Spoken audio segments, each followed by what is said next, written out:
Assalamualaikum warahmatullahi wabarakatuh. Baiklah, saya akan menjelaskan pengertian dari alat ucap dan organ bicara. Alat ucap adalah organ pada tubuh manusia yang berfungsi dalam pengucapan bunyi-bunyi. Adapun dalam Kamus Besar Bahasa Indonesia menyebutkan bahwa alat ucap adalah organ tubuh manusia yang berfungsi dalam pengucapan bunyi bahasa, seperti paru-paru, laring, paring, rongga hidung, rongga mulut, bibir, gigi, lidah, alveolum, palatum, dan velum.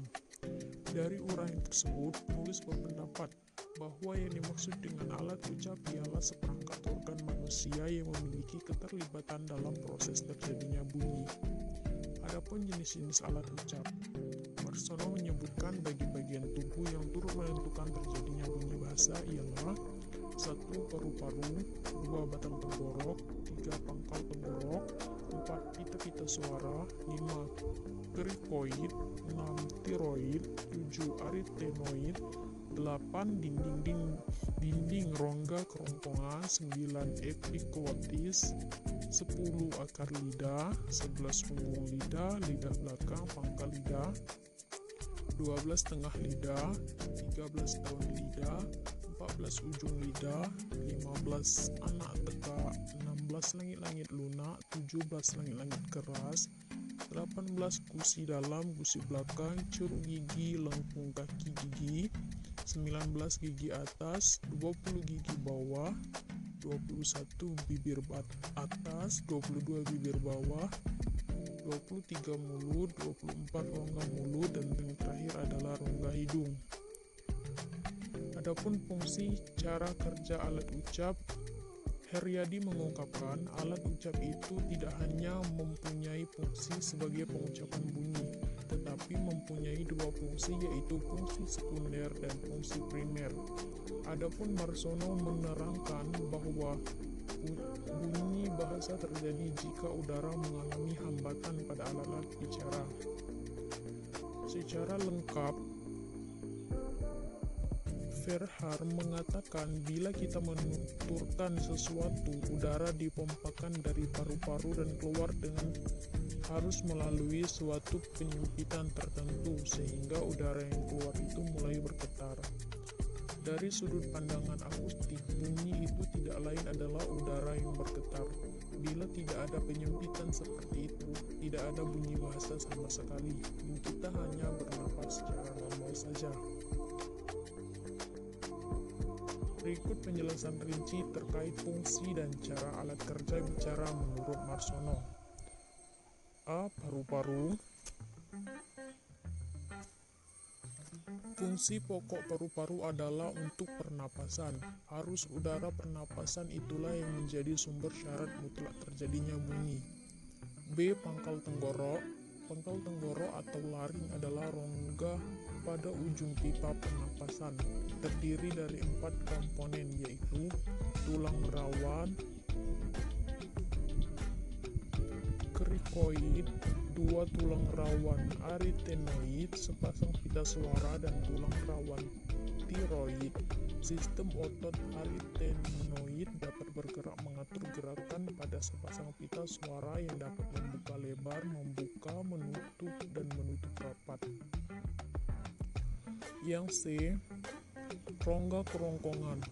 Rongga kerongkongan atau faring ialah rongga yang terletak di antara pangkal tenggorokan dengan rongga mulut dan rongga hidung. Fungsi utamanya adalah sebagai saluran makanan dan minuman.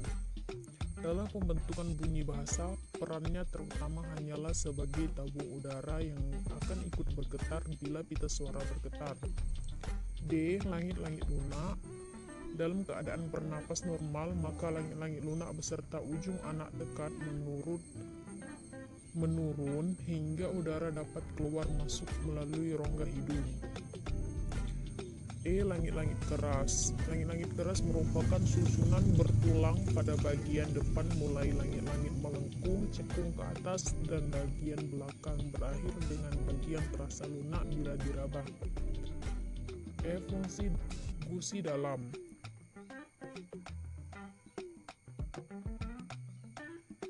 Fungsinya adalah bagian gusi tempat letak akar gigi depan atas bagian belakang terletak dapat disertakan di belakang gigi yang melengkung ke dalam menghadap lidah.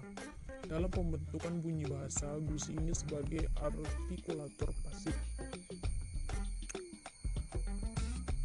G. Gigi terbagi menjadi dua, yaitu gigi bawah dan atas. Walaupun gigi bawah dapat digerakkan ke bawah dan ke atas, namun dalam pembentukan bunyi bahasa tidak banyak berperan, hanya bersifat membantah saja. Yang berfungsi penuh sebagai artikulator atau dasar artikulasi adalah gigi atas bekerja sama dengan bibir bawah atau ujung lidah. H. Bibir. Bibir terbagi menjadi dua, yaitu bibir bawah dan bibir atas. Fungsi pokok kedua bibir adalah lidah dapat dibagi menjadi 5 bagian, yaitu akar lidah, daun lidah, dan ujung lidah. Yang selanjutnya yaitu pengertian dari organ bicara. Dalam mengawali pembicaraan tentang organ bicara, perlu terlebih dahulu diperhatikan 3 hal sebagai berikut, yaitu 1. Bahwa penamaan beberapa organ tubuh sebagai organ bicara adalah penamaan yang bersifat majazi, bukan hakikat atau realita. Organ-organ tubuh yang disebut dengan organ bicara sebenarnya adalah organ biologis yang berfungsi untuk menjamin kelangsungan hidup seseorang. Gigi, misalnya, adalah organ biologis yang berfungsi mengunyah makanan yang sangat diperlukan tubuh untuk menjamin kelangsungan hidup seseorang.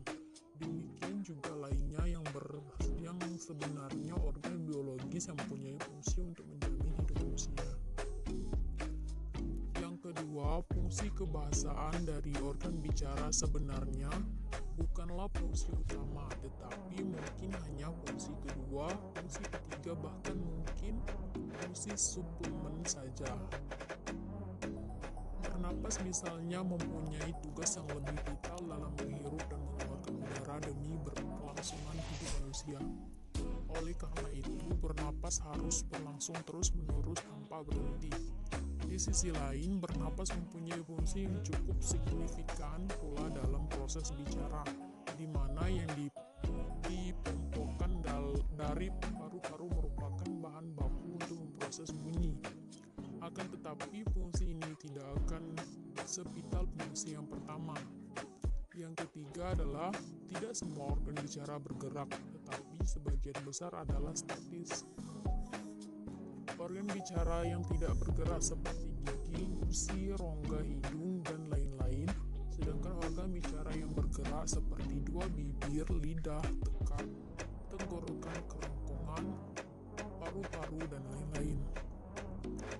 Untuk penjelasan selanjutnya, organ bicara disebut dikelompokkan ke dalam 3 kelompok sebagai berikut. 1. Kelompok organ yang terdiri atas alat-alat pernapasan yang tepatnya berada di kerongkongan, berada di bawah kerongkongan.